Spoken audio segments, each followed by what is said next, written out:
Stone. We are King Hannah. I'm Hannah. This is Craig. I'm Craig. And we're going to look through some Rolling Stone front covers. There we go. That's John Lennon. Obviously from the same place as I'm from and where you live. Yeah. Grew up listening to the Beatles. They were always on around the house. My older brother could play Beatles songs on the piano, so sort of grew up loving them and still love them. I think they're the best band ever.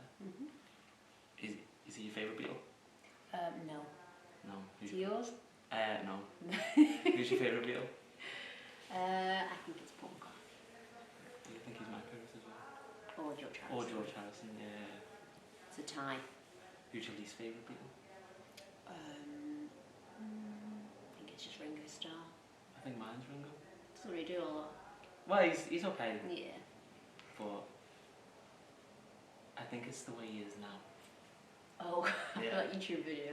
The no fan mail thing. Yeah. Yeah. And it's a great front cover. That's a very, very, very good front cover. I'm really embarrassed to admit that I know anything about her and never listened to her music, and should have by now. I've listened to the main ones, and they're really good. Yeah, Yeah. completely agree. We did speak about doing a cover of Wuthering Heights. We did, yeah. Um, Then we But- chose. but Brucey. swapping the dynamics, so the chorus was really quiet. And We the could verse still was do really that. loud. Yeah, we could still do that. I totally get that she's like a musical icon in that she seems to make music she wants to make and was very, very different for her time and is still, you know, you listen to it now and it's timeless. Yeah. And Didn't she write Wuthering Heights when she was like 16 or something? Did she? Ridiculous as well. I'm that's sure very she did. clever. We'll fact check that. Yeah. I think she check. did, yeah. Which is impressive. Very impressive. Mm. So, I mean, we need to listen to her, don't we? Yeah. Get some inspiration. And she's also someone who made music and then kind of, I think she like disappeared. And didn't just keep on releasing really bad music. That's it, yeah. I think it's always good to quit before you start making terrible music. Because people just remember the last thing that you did. A lot of the time anyway, I think. Mentioned like Paul McCartney.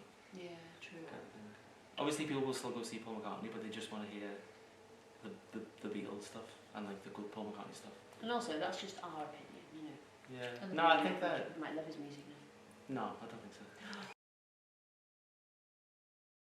What do you think? Do you think I could pull that off? Oh, yeah. Yeah. I might try it. Gold Two- boots. Only 2 pedals as well, that's quite I think impressive. there's a third, actually. Oh, that's a tuner, I think. Yeah, I think it is. Yeah. And just Boss pedals, I think. Which is impressive because he had such a big guitar sound. I've seen like a YouTube video or tour of his house. Have you ever seen it? No. It's like Oh. completely like sterile, or was completely like sterile. It's like a museum. It's like a museum for Prince. You have told me this, yeah. It's horrible. We have a tiny flat that has too much stuff in it. Yeah, and it's getting more and more because we keep buying more things that we need for band stuff, and we have no space to put it.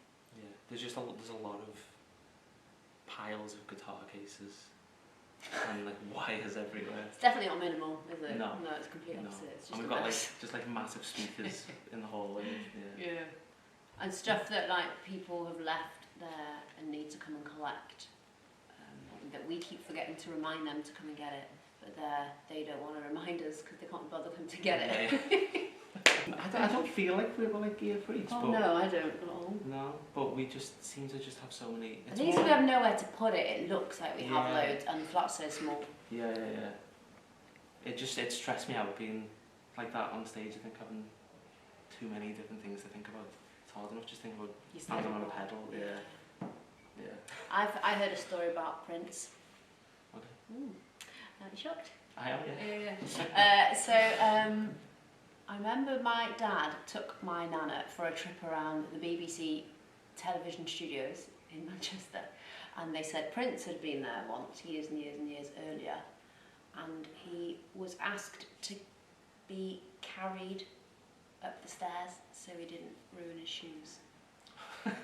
No, it's very cool. It's very confident, isn't it? Yeah, very confident. I don't think we're quite there yet.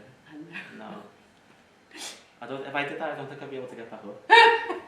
Me neither. I don't think we'll ever be that confident though. I don't really want to be that confident. No, probably not. I don't think anybody wants to see us do that either. No, nobody wants to see me do that. No, I promise you. Maybe we could maybe move around a little bit more on stage. Maybe, yeah, if you want, yeah. Should we try it? Yeah, it's up to you. Yeah. I think you took those pants. I'd quite like the pants, Yeah. yeah. She kind of influenced. She was on our Pinterest board for our album reference. Yeah, front cover. Because she did. Yeah, she did a really cool photo shoot with someone that we. It was really cool actually. It was all outdoorsy. I think it was for her latest album. I seem to remember something like that. She had like a long cool coat on. With the guy from National. Yeah, because it was all very outdoorsy and warm. So I know more about that photo shoot than I do her actual stuff. One little thing. You know him? I know who he is, yeah. John Lennon. Nailed it. Yeah, Paul McCartney. Yeah.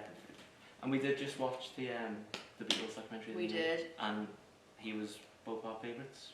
Yeah. Both our favourites. For the reason in that he was like the leader, and it came across like without Paul McCartney there would be no Beatles.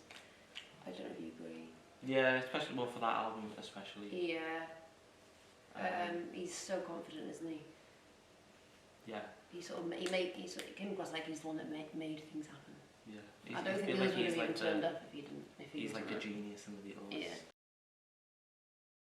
Look at Keith's fingers. They're really wobbly.